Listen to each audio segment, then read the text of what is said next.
ओम शांति। आज 22 अप्रैल 2026 प्रातः मुरली मधुबन से। बाप दादा कहे, मीठे बच्चे, तुम बाप की याद में एक्यूरेट रहो तो तुम्हारा चेहरा सदा चमकता हुआ खुशनुमा रहेगा। प्रश्न, याद में बैठने की विधि कौन सी है तथा उससे लाभ क्या क्या होता है? उत्तर, जब याद में बैठते हो तो बुद्धि से सब धंधे धोरी आदि की पंचायत को भूल अपने को देही आत्मा समझो। देह और देह के संबंधों की बड़ी जाल है। उस जाल को हप करके देह अभिमान से परे हो जाओ, अर्थात आप मुए मर गई दुनिया। जीते जी सब कुछ भूल एक बाप की याद रहे, यह है अशरीरी अवस्था। इससे आत्मा की कट उतरती जाएगी। तो जब तक हम अशरीरी स्थिति में स्थित नहीं होंगे तब तक बाबा के साथ वो एक रस याद की अवस्था नहीं रहेगी, और जब तक वो एक रस याद की अवस्था ज्वालामुखी योग की अवस्था नहीं रहेगी तब तक पाप कर्म भस्म नहीं होंगे। आज का गीत है रात के राही। एक होता है विकर्म और दूसरा होता है पाप कर्म। विकर्म माना ऐसा रॉन्ग कर्म, ऐसा गलत कर्म जो मुझ आत्मा ने अकेले में किया, और पाप कर्म माना जो दूसरे आत्माओं के साथ मिलकर मैंने गलत कर्म किए। मानो किसी के साथ मैंने गॉसिप किया किसी तीसरी व्यक्ति के बारे में, तो वो हो गया पाप कर्म। और अगर समझो मैंने मन ही मन किसी के लिए बुरा सोचा तो वो हो गया मेरा विकर्म। तो दोनों भी पाप कर्मों के खाते में ही जमा होते हैं। ओम शांति। बच्चे याद की यात्रा में बैठे हैं, जिसको कहते हैं नेष्टा में अथवा शांति में बैठे हैं। सिर्फ शांति में नहीं बैठते हैं, कुछ कर रहे हैं, स्वधर्म में टिके हुए हैं। परंतु यात्रा पर भी हो। यह यात्रा सिखलाने वाला बाप साथ में भी ले जाते हैं। तो हम कौन सी यात्रा पर हैं? संस्कार परिवर्तन के यात्रा पर है। ये जो पुराने रावण के मध्य के संस्कार है उसको कंप्लीटली भस्म करके दैवी संस्कार को इमर्ज करने की यात्रा पर हम हैं। और ये संस्कार हर कर्म में हमें भस्म कर दैवी संस्कार हर कर्म में इमर्ज करने हैं। तो ऐसा नहीं कि एक धक से सब कुछ भस्म हो जाएगा, हर सेकंड हर कर्म पेपर। यह यात्रा सिखलाने वाला बाप साथ में भी ले जाते हैं। वह होते हैं जिस्मानी ब्राह्मण जो साथ ले जाते हैं। तुम हो रूहानी ब्राह्मण। ब्राह्मणों का वर्ण अथवा कुल कहेंगे। अब बच्चे याद की यात्रा में बैठे हो और सत्संगों में बैठते होंगे तो गुरु की याद आएगी। गुरु आकर प्रवचन सुनाए, वह है सारा भक्ति मार्ग। यह याद की यात्रा है जिससे विकर्म विनाश होते हैं। तुम याद में बैठते हो जंक अर्थात कट निकालने के लिए। बाप का डायरेक्शन है याद से कट निकलेगी, क्योंकि पतित पावन मैं ही हूँ। मैं किसी की याद से नहीं आता हूँ, मेरा आना भी ड्रामा में नूंद है। तो 1 मिनट के लिए पावरफुल मन मनाभव स्थिति में स्थित हो जाए। परम धाम में शिव बाबा को देखे। शिव बाबा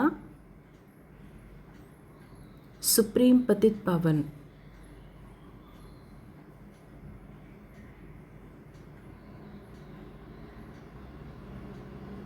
सभी आत्माओं को पतित से पावन बनाने वाला।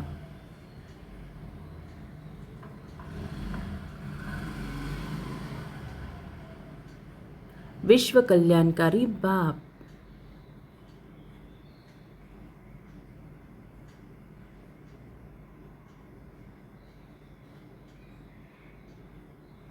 सुप्रीम पतित पावन शिव बाबा की पवित्रता की अनेकानेक किरणें फाउंटेन की तरह मुझ पर बरसती जा रही है।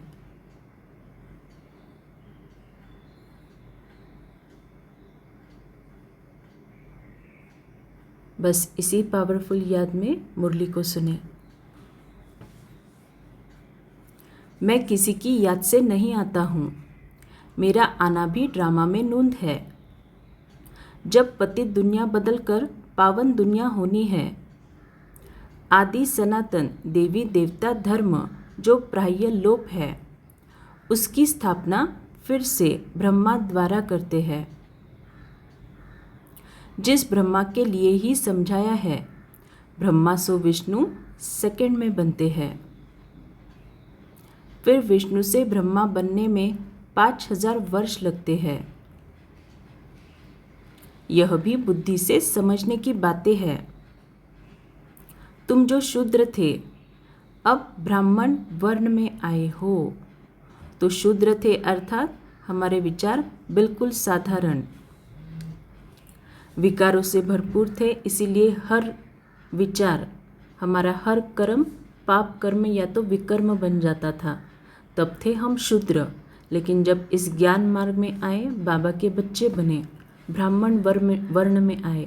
ब्राह्मण वर्ण अर्थात हमारे जो विचार है, हमारे विचार मुरली की तरह, माना बाबा ने मुरली में जिस तरह से मुझे डायरेक्शन दिया, उस तरह से मैं आत्मा थॉट्स क्रिएट करूँ, चिंतन करूँ। ये है ब्राह्मण वर्ण। तो तुम जो शूद्र में थे, अब ब्राह्मण वर्ण में आए हो। तुम ब्राह्मण बनते हो तो शिव बाबा ब्रह्मा द्वारा तुमको यह याद की यात्रा सिखलाते हैं, खाद निकालने के लिए।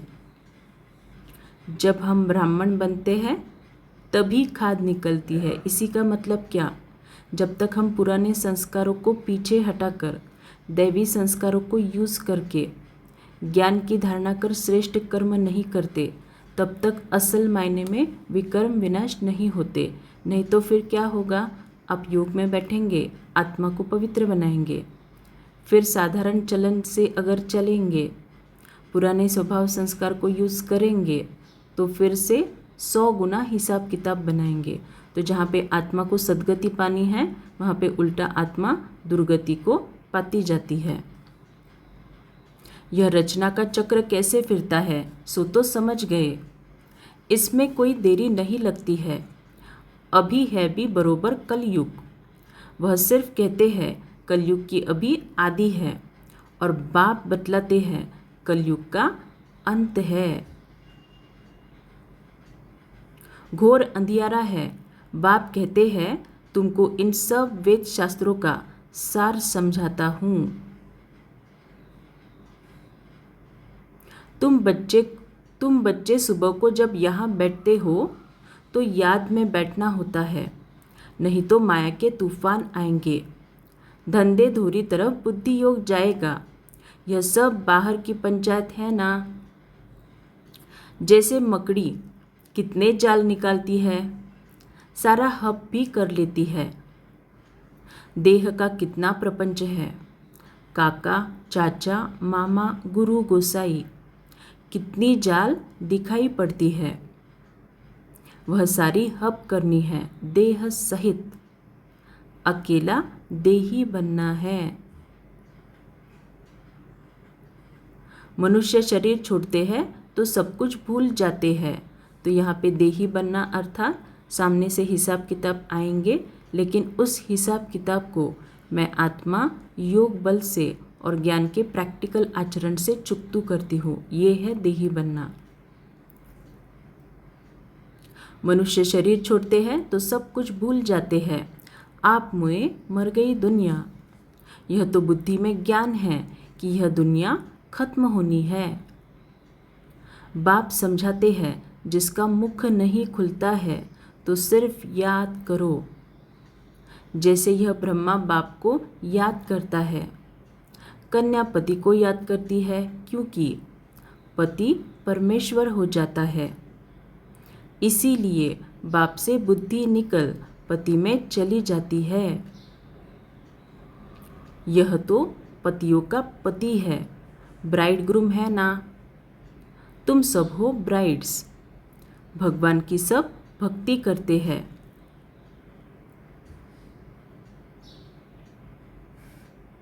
सब भक्तियाँ रावण के पहरे में कैद है, तो बाप को ज़रूर तरस पड़ेगा ना। बाप रहमदिल है, उनको ही रहमदिल कहा जाता है। इस समय गुरु तो बहुत प्रकार के हैं। जो कुछ शिक्षा देते हैं उनको गुरु कह देते हैं।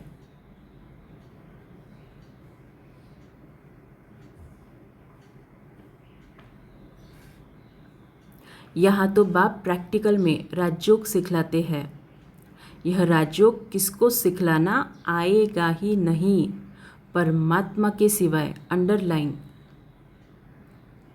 यहाँ बाप प्रैक्टिकल में राजयोग सिखलाते हैं, माना एक्चुअल में। प्रैक्टिकल में माना क्या, एक्चुअल में वो चीज़ें हो रही है। तो बाबा कह रहे हैं यह राजयोग किसको सिखलाना आएगा ही नहीं, परमात्मा के सिवाय। इसी का मतलब क्या, अगर सामने कोई भी आत्मा निमित्त बन के बैठी हो योग कमेंट्री कराने के लिए, तो असल में वो योग कौन करा रहा है, शिव बाबा, ना कि वो निमित्त आत्मा। परमात्मा ने ही आकर राजयोग सिखाया था। फिर उससे क्या हुआ यह किसको पता नहीं है। गीता का प्रमाण तो बहुत देते हैं। छोटी कुमारियाँ भी गीता कंठ कर लेती है, तो कुछ न कुछ महिमा होती है। गीता कोई गुम नहीं हुई है, गीता की बड़ी महिमा है। गीता ज्ञान से ही बाप सारी दुनिया को रिजुवनेट करते हैं। गीता ज्ञान माना ये सच्ची गीता, बाबा की ज्ञान मुरली, उससे बाबा सारी दुनिया को रिजुवनेट करते हैं। रिजुवनेट माना क्या, समझो कोई वृक्ष है या फिर कोई छोटा सा पेड़ है जिसे बिना पानी के वो मुरझा गया है। जिंदा है लेकिन मुरझा गया है, 10 दिन 12 दिन उसको पानी ही नहीं मिला। समझो एक दिन आप उसको पानी देते हो, उसको न्यूट्रिशन प्रोवाइड करते हो, तो कुछ ही घंटों में आप पाएंगे वो पेड़ जो है वो फिर से खिल उठता है। उससे बोलते हैं रिजुवनेशन। तो गीता ज्ञान से ही बाप सारी दुनिया को रिजुवनेट करते हैं। तुम्हारी काया कल्पतरु कल्प वृक्ष समान अथवा अमर बना देते हैं। तुम बच्चे बाप की याद में रहते हो, बाबा का आह्वान नहीं करते। तुम बाप की याद में रह अपनी उन्नति कर रहे हो। तो चेक करना दिन भर में हम बाबा को कितना याद करते हैं। बाबा के डायरेक्शन पर चलने का भी शौक होना चाहिए, माना इस ज्ञान मुरली को अपने जीवन में प्रैक्टिकल रूप में धारण करने की या फिर आचरण में लाने की शौक होनी चाहिए। हम शिव बाबा को याद करके ही भोजन खाएंगे, गोया शिव बाबा के साथ खाते हैं। दफ्तर में भी कुछ न कुछ टाइम मिलता है, बाबा को लिखते हैं। कुर्सी पर बैठते हैं तो बाबा कुर्सी पर बैठते हैं तो याद में बैठ जाते हैं। ऑफिसर आकर देखते हैं, वह बैठे बैठे गुम हो जाते हैं, अर्थात अशरीरी हो जाते हैं। किसी की आंखें बंद हो जाती है, किसकी खुली रहती है। कोई ऐसा बैठा होगा, कुछ भी जैसा देखेगा नहीं, जैसे गुम रहते हैं। ऐसे ऐसे होता है। बाबा ने रस्सी खींच ली और मौज में बैठा है। उनसे पूछेंगे तुमको क्या हुआ, कहेंगे हम तो बाप की याद में बैठे थे। बुद्धि में रहता है हमको जाना है बाबा के पास। बाप कहते हैं सोल कॉन्शियस बनने से तुम हमारे पास आ जाएंगे। सोल कॉन्शियस माना देही अभिमानी। वहाँ पवित्र होने बिगर थोड़े ही जा सकेंगे। कहाँ पे? परम धाम में। तो पवित्र बनना माना सिर्फ मैंने ब्रह्मचर्य धारण किया उतने तक सीमित नहीं है। आपने ब्रह्मचर्य धारण किया, बहुत अच्छी बात, लेकिन इससे पहले 2500 साल में अपवित्रता को यूज़ करके हमने कितने ना पाप कर्म किए हैं। तो उनको भी डिलीट करना, उनको भी भस्म करना, ये हमारा परम कर्तव्य है। नहीं तो बीच बीच में वो संस्कार इमर्ज होंगे और आपसे गलतियाँ कराते रहेंगे। वहाँ पवित्र होने बिगर थोड़े ही जा सकेंगे। तो पवित्र बनना माना एक तो बाबा के साथ यथार्थ योग से आत्मा को शुद्ध करना, और दूसरी चीज़ इस ज्ञान को यथार्थ रीति से धारण करना। ये दो बातें हम जब करेंगे तब और सिर्फ तब ही आत्मा संपूर्ण पवित्र बनेगी। सिर्फ योग से आत्मा पवित्र नहीं बनती। जब तक आप इस ज्ञान की धारणा नहीं करते, जब तक आप आपके संस्कारों को परिवर्तन नहीं करते, तब तक आप आत्मा से वो अपवित्रता की खाद नहीं निकलेगी। इसके बारे में प्रैक्टिकली सोचो आप कि एक तरफ मैं आत्मा योग करके शुद्ध बन रही हूँ और दूसरी तरफ पिछले स्वभाव संस्कार पर ही चल रही हूँ। तो पिछले संस्कार स्वभाव को यूज़ करके क्या मैं आत्मा पवित्र बनती हूँ या फिर दुर्गति को और ही ज़्यादा पाती हूँ? अब पवित्र बने कैसे, वह बाप ही बता सकते हैं, मनुष्य बता ना सके। तुमने कुछ न कुछ समझा हुआ होगा तो औरों का भी कल्याण करेंगे। तुमको कोई का कल्याण करने बाप का परिचय देने का पुरुषार्थ ज़रूर करना है। तो बाप का परिचय देने का पुरुषार्थ, बाप का परिचय हम कैसे दे सकेंगे? एक तो बाबा का शिव संदेश या परिचय जो कुछ भी है हम लोगों में बांटते हैं, वो है एक प्रकार का बाबा का परिचय देना। दूसरा है जब जब मैं आत्मा इस ज्ञान को धारण करके अपने पुराने स्वभाव संस्कार को भस्म करती हूँ, दैवी संस्कारों को यूज़ करके श्रेष्ठ कर्म करती हूँ, तो मेरे कर्मों से गुणों का दान होता है। वो है बाबा का असल परिचय देना, कि सामने वाले को भी ये क्वेश्चन आए कि ये इतना कैसे चेंज हो गए, इनको चेंज करने वाला कौन? ये है बाबा का सच्चा परिचय। भक्ति मार्ग में वो गॉड फादर कह याद करते हैं, गॉड फादर रहम करो, पुकारने की एक आदत हो गई है। बाप तुम बच्चों को अपने समान कल्याणकारी बनाते हैं।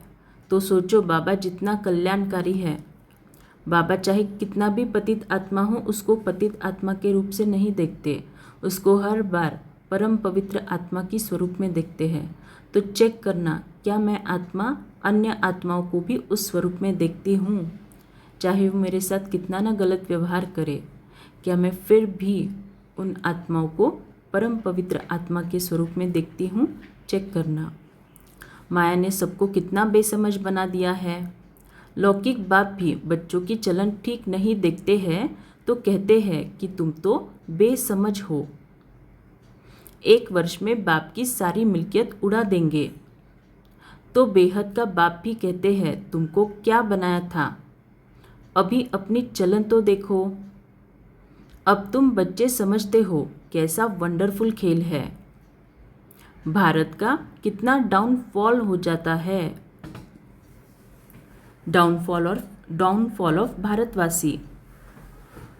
वह अपने को ऐसे समझते नहीं हैं कि हम गिरे हैं, हम कलयुगी तमोप्रधान बने हैं। भारत स्वर्ग था, अर्थात मनुष्य स्वर्गवासी थे, वही मनुष्य अब नरकवासी है। यह ज्ञान कोई में है नहीं, यह बाबा भी नहीं जानता था। अभी बुद्धि में चमत्कार आया है। 84 जन्म लेते लेते सीढ़ी तो ज़रूर उतरनी पड़ेगी, ऊपर चढ़ने की जगह भी नहीं है, उतरते उतरते पतित बनना है। यह बात कोई की बुद्धि में नहीं है।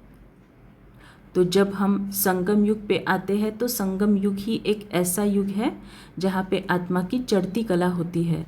जैसे ही सतयुग स्टार्ट होता है, आत्मा की उतरती कला धीरे धीरे धीरे धीरे शुरू हो जाती है। माना आत्मा की बैटरी कम होना द्वापर युग से शुरू नहीं होता, सतयुग के स्टार्टिंग से ही हमारी बैटरी उतरना शुरू होती है, लेकिन सतयुग त्रेता में बहुत कम धीरे धीरे बैटरी उतरती है। तो उसको 16 कला से 8 कला होने के लिए कंप्लीट 2500 साल लगते हैं। बाप ने तुम बच्चों को समझाया है, तुम फिर भारतवासियों को समझाते हो कि तुम स्वर्गवासी थे, अब नरकवासी बने हो। 84 जन्म भी तुमने लिए है। पुनर्जन्म तो मानते हैं ना, तो ज़रूर नीचे उतरना है। कितने पुनर्जन्म लिए हैं वह भी बाप ने समझाया है। इस समय तुम फील करते हो, हम पावन देवी देवता थे, फिर रावण ने पतित बनाया। बाप को आकर पढ़ाना पड़ता है शूद्र से देवता बनाने के लिए। तो आत्मा शूद्र है या देवता है, ये कैसे डिसाइड होता है? आत्मा के कर्मों के ऊपर। आत्मा अगर श्रेष्ठ कर्म कर रही है, पतित से पावन बनने का पुरुषार्थ कर रही है, तो वो आत्मा ब्राह्मण सो देवता बनेगी। लेकिन आत्मा सिर्फ आती है, मुरली सुनती है, योग करना है तो करना है, नहीं करना है तो नहीं करना है, और अपने पुराने चाल चलन से ही चल रही है, तो उसे फुल कास्ट ब्राह्मण नहीं कहेंगे। बाप को लिबरेटर गाइड कहते हैं, परंतु अर्थ कुछ भी नहीं समझते। लिबरेटर माना मुक्त करने वाले, गाइड माना सही रास्ता दिखाने वाले। लेकिन किस बातों से बाबा हमें मुक्त करते हैं, कौन सा रास्ता दिखाते हैं, सभी लोग यथार्थ रीति से नहीं समझते।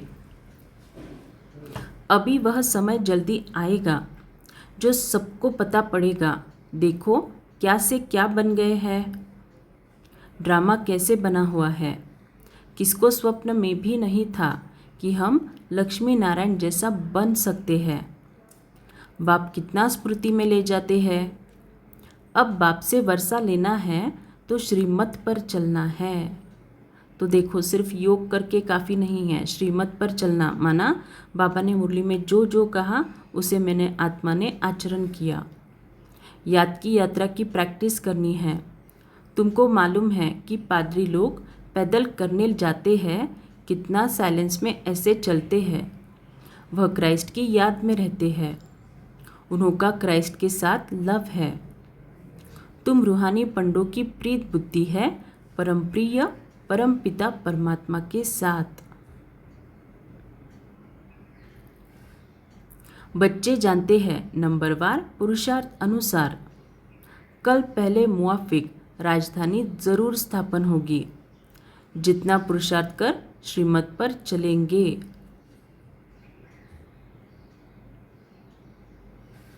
बाप तो बहुत अच्छी अच्छी मत देते हैं, फिर भी ग्रहचारी ऐसी बैठ जाती है जो श्रीमत पर चलते ही नहीं हैं। तो लोग आते हैं, ज्ञान को सुनते हैं, ज्ञान को वाह भी करते हैं, लेकिन अगर एक बार माया की ग्रहचारी बैठ गई तो समझो दुर्गति को पाने का जैसे कि पुरुषार्थी आत्मा करती रहती है।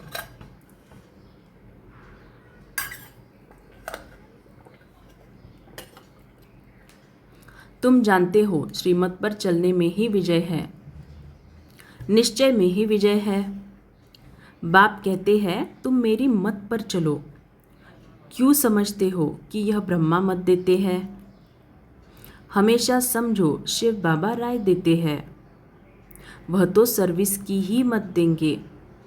कोई कहेंगे बाबा यह व्यापार धंधा करूं, बाबा कोई इन बातों के लिए मत नहीं देंगे। बाबा कहते हैं मैं आया हूँ पतित से पावन बनाने की युक्ति बताने, न कि इन बातों के लिए।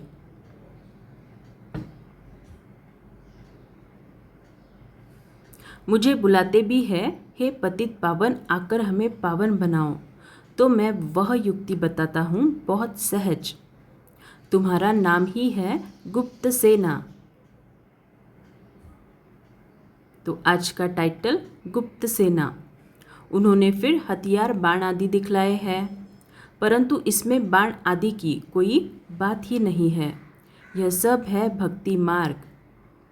बाप आकर सच्चा मार्ग बताते हैं, जिससे आधा कल्प तुम सच खंड में चले जाते हो। वहाँ दूसरा कोई खंड होता नहीं। किसको समझाओ तो मानते भी नहीं। किसको समझाओ तो भी नहीं मान सॉरी किसको समझाओ तो भी मानते नहीं कि यह कैसे हो सकता है कि सिर्फ भारत ही था।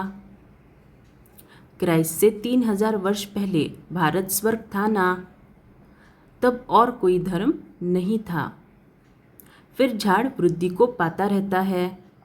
तुम सिर्फ अपने बाप को, अपने धर्म, अपने कर्म को भूल गए हो।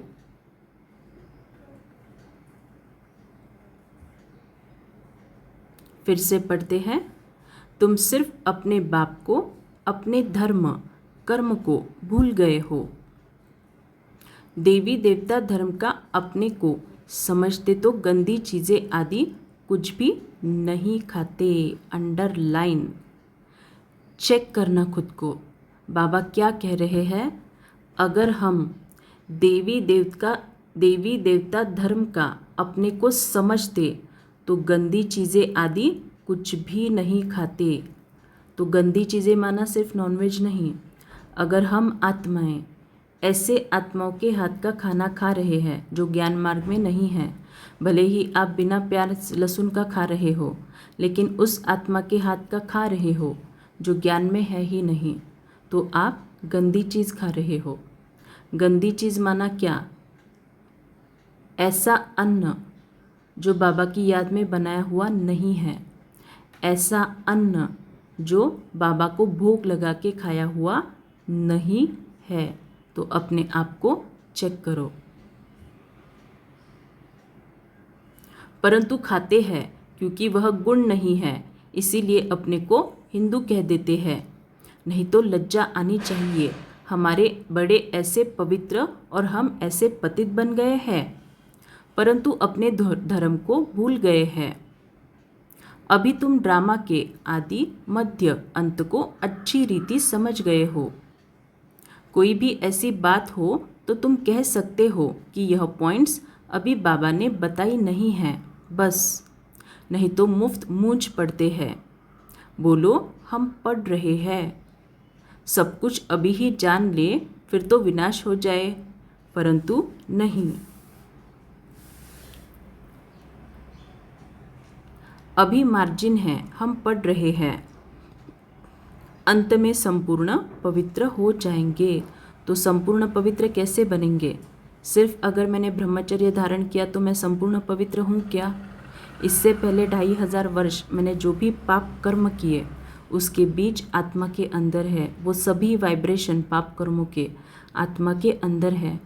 उसको योग बल से और जब तक ज्ञान की धारणा से मैं कंप्लीटली डिलीट नहीं करूँगी तब तक मैं आत्मा पवित्र नहीं बनूंगी। अंत में संपूर्ण पवित्र हो जाएंगे। नंबरवार पुरुषार्थ अनुसार कट निकलती जाएगी तो सतोप्रधान बन जाएंगे। तो बाबा यहाँ बोल रहे हैं नंबरवार पुरुषार्थ अनुसार कट निकलेगी। इसी का मतलब क्या? जो जितना इस ज्ञान की धारणा करेगा उतना फास्ट रीति से आत्मा के ऊपर की कट निकलती जाएगी। योग में तो कट निकलती है, लेकिन साथ साथ योग तो हम 24 घंटा नहीं करते। 24 घंटा कोई ना कोई कर्म करते रहते हैं। तो उन कर्मों में बाबा मुरली में मुझे जो भी कहते हैं, बच्चे संस्कार परिवर्तन करो, बच्चे सभी को शुभ भावना शुभकामना दो, तो उन सभी धारणाओं को मैंने प्रैक्टिकल में कितना धारण किया उसके ऊपर नंबरवार पुरुषार्थ अनुसार पद बनते हैं। फिर इस पतित दुनिया का विनाश हो जाएगा। आजकल कहते भी हैं कि परमात्मा कहाँ ज़रूर आया है, परंतु गुप्त है। समय तो बरोबर विनाश का है ना। बाप ही लिबरेटर गाइड है जो वापस ले जाएंगे। मच्छरों सदृश मरेंगे। बाप ही लिबरेटर माना बाप ही मुक्तिदाता है जो वापस ले जाएंगे। यह भी जानते हैं सब एक रस याद में नहीं बैठते हैं। कोई का एक्यूरेट योग रहता है, कोई का आधा घंटा, कोई का 15 मिनट, कोई तो 1 मिनट भी याद में नहीं रहते हैं। कोई कहते हम सारा समय बाप की याद में रहते हैं, तो ज़रूर उनका चेहरा खुशनुमा चमकता रहेगा। तो चेक करना, जो खुद को बोलते कि मैं 24 घंटों बाबा को याद करती हूँ, क्या वो अपने चेहरे से चाल चलन से दिख रही है? अतीन्द्रिय सुख ऐसे बच्चों को रहता है, कहाँ भी बुद्धि भटकती नहीं है। वह सुख फील करते होंगे। बुद्धि भी कहती है एक माशूक की याद में बैठा रहे तो कितनी कट उतर जाए, फिर आदत पड़ जाएगी। याद की यात्रा से तुम एवर हेल्दी एवर वेल्दी बनते हो। चक्र भी याद आ जाता है, सिर्फ याद में रहने की मेहनत है। बुद्धि में चक्र भी फिरता रहेगा। अभी तुम मास्टर बीज रूप बनते हो। तो बीज रूप के लिए बाबा ने अभी ऊपर क्या कहा? बुद्धि में चक्र भी फिरता रहेगा। कौन सा? सृष्टि के आदि, मध्य और अंत का चक्र, ज्ञान। याद के साथ स्वदर्शन चक्र को भी फिराना है। तुम भारतवासी लाइट हाउस हो। स्पिरिचुअल लाइट हाउस सबको रास्ता बताते हो घर का। फिर से पढ़ते हैं। तुम भारतवासी लाइट हाउस हो। स्पिरिचुअल लाइट हाउस सबको रास्ता बताते हो घर का। तो फील करें संपूर्ण पृथ्वी पर ये भारत, संपूर्ण विश्व के लिए लाइट हाउस माना इस भारत खंड से ही वो परमात्मा की रोशनी निकलकर संपूर्ण विश्व में फैल रही है। संपूर्ण विश्व को उसकी प्रकाश मिल रही है। वह भी समझाना पड़े ना। तुम मुक्ति, जीवन मुक्ति का रास्ता बताते हो, इसीलिए तुम हो स्पिरिचुअल लाइट हाउस। तो आज का नया बाबा ने स्वमान दिया है स्पिरिचुअल लाइट हाउस। तुम्हारा स्वदर्शन चक्र फिरता रहता है। तो बाबा स्पिरिचुअल लाइट हाउस क्यों बोल रहे हैं? स्पिरिचुअल माना आध्यात्मिक। तो मैं आत्मा इस अध्यात्म माना इस ज्ञान को जितना जितना धारण करूँगी, उतना इस ज्ञान के श्रेष्ठ वाइब्रेशन मुझ आत्मा से सारे विश्व में फैलते रहेंगे। इसीलिए बाबा बोलते हैं स्पिरिचुअल लाइट हाउस। तुम्हारा स्वदर्शन चक्र फिरता रहता है। नाम लिखना है तो समझाना भी पड़े। बाबा समझाते रहते हैं। तुम सम्मुख बैठे हो। जो पिया के साथ है उनके लिए सम्मुख बरसात है। सबसे जास्ती मज़ा सम्मुख का है। फिर सेकंड नंबर है टेप, थर्ड नंबर मुरली। शिव बाबा ब्रह्मा द्वारा सब कुछ समझाते हैं। यह ब्रह्मा भी जानते तो है ना। फिर भी तुम यही समझो कि शिव बाबा कहते हैं। यह न समझने के कारण बहुत अवज्ञा करते हैं। शिव बाबा जो कहते हैं वह कल्याणकारी ही है। भल अकल्याण हो जाए वह भी कल्याण के रूप में बदल जाएगा। तो अपने जीवन में कोई भी अगर बात हो जहाँ पे आपको दिख रहा है कि आपके साथ सब कुछ सही नहीं हो रहा है, तो बाबा बोल रहे हैं भल अकल्याण हो जाए वह भी कल्याण के रूप में बदल जाएगा। अच्छा, मीठे मीठे सिकिलदे बच्चों प्रति माता पिता बाप दादा का याद प्यार और गुड मॉर्निंग। रूहानी बाप की रूहानी बच्चों को नमस्ते। हम रूहानी बच्चों की रूहानी माता पिता बाप दादा को याद प्यार गुड मॉर्निंग और नमस्ते। शुक्रिया बाबा, आपका पद्मा पदम शुक्रिया। धारणा, बाप के हर डायरेक्शन पर चलकर अपनी उन्नति करनी है। तो अगर मैं आत्मा सिर्फ योग तो कर रही हूँ लेकिन बाबा के डायरेक्शन पर नहीं चल रही हूँ, तो क्या मैं आत्मा अपनी उन्नति कर रही हूँ या दुर्गति को पा रही हूँ? अगर मैं आत्मा बार बार अपने पिछले संस्कारों को यूज़ करके सामने वाले आत्माओं को दुख दे रही हूँ, तो क्या मैं आत्मा खुद की उन्नति कर रही हूँ या दुर्गति को पा रही हूँ? चेक करना। एक बाप से सच्ची सच्ची प्रीत रखनी है। याद में ही भोजन बनाना और खाना है। स्पिरिचुअल लाइट हाउस बन सबको मुक्ति जीवन मुक्ति का रास्ता बताना है। बाप समान कल्याणकारी जरूर बनना है। तो स्पिरिचुअल लाइट हाउस अर्थात एक तो योग बल, और इस योग बल द्वारा इस ज्ञान की यथार्थ धारणा जब मैं आत्मा करती हूँ तो मुझ आत्मा से जो पावरफुल लाइट निकलती है उसे बाबा कहते हैं स्पिरिचुअल लाइट हाउस बन सबको मुक्ति जीवन मुक्ति का रास्ता बताना है।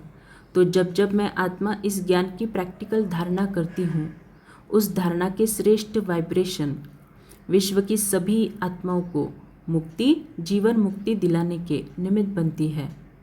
जैसे हमने देखा द्वापर युग से मुझ आत्मा ने विकर्म किए, पाप कर्म किए, तो उन पाप कर्मों के वाइब्रेशन से ये पांचों तत्व भी पतित बन पड़े हैं।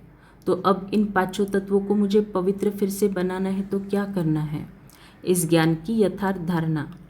योग में हम 5 तत्वों को कितना सकाश देते हैं? 5 मिनट, 10 मिनट। क्या सिर्फ 10 मिनट के सकाश से पांचों तत्व पवित्र हो जाएंगे? बिल्कुल भी नहीं। तो इन पांचों तत्वों को भी संपूर्ण पवित्र बनाना है तो ज्ञान की धारणा से ही बना सकते हो, क्योंकि जब जब मैं आत्मा ज्ञान की धारणा करती हूँ तभी मुझ आत्मा से पवित्रता और शांति के श्रेष्ठ वाइब्रेशन संपूर्ण विश्व में फैलते हैं। पांचों तत्व इनको ग्रहण करते हैं।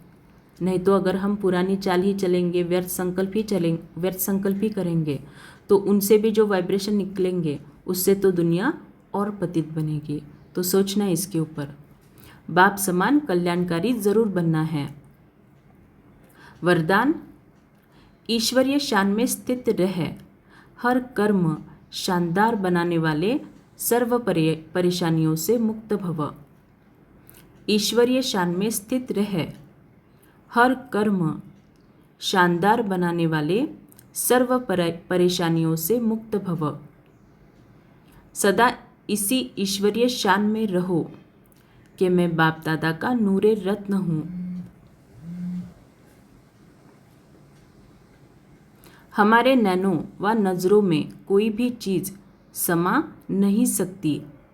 इस शान में रहने से भिन्न भिन्न प्रकार की परेशानियाँ स्वतः समाप्त हो जाएगी। कोई भी प्रकार की कंप्लेन नहीं रह सकती। जितना जो अपनी ऊंची शान में स्थित रहते हैं उन्हें मान भी स्वतः प्राप्त होता है। उनके हर कर्म शानदार होते हैं।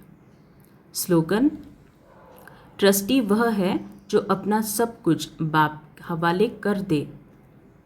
अव्यक्त इशारे, आपके हर बोल में मधुरता, संतुष्टता, सरलता की नवीनता हो। ब्राह्मण आत्माओं के बोल साधारण बोल न हो, यही महानता और यही नवीनता है। मधुर बोल, मधुर संस्कार, मधुर स्वभाव द्वारा दूसरों का भी मुख मीठा कराते रहो। सदा अथक भव और मधुर भव के वरदानों से बढ़ते उड़ते चलो। अच्छा, ओम शांति।